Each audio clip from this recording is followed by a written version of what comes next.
আজকে রস ভিজানো পিঠা রস তৈরি করছি।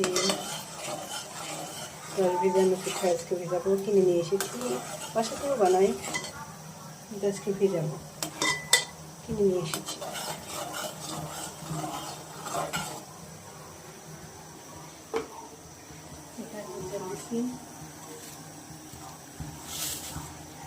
প্রথমে দুধের ভিতর দিয়ে দেবো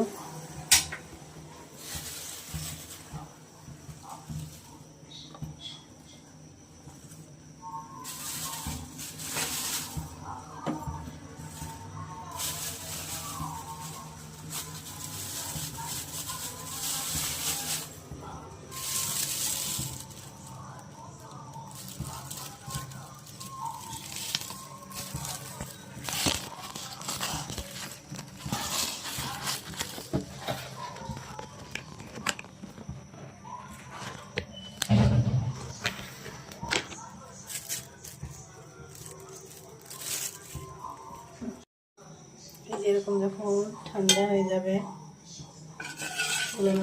ঠান্ডা হয়ে যাবে, তখন এরকম মিশিয়ে দেখবেন না ঠিকই আছে।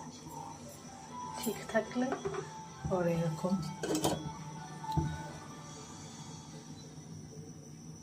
এর ভিতর দিয়ে দেবেন, তাই হয়ে যাবে রস ভিজানো।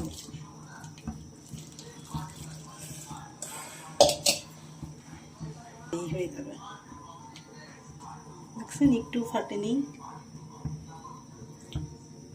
এভাবে ভেজালে একটু ফাটেনি, এভাবে ভেজালে একটু ফাটে না। আমি এভাবে ভেজাই কিনা পিঠা।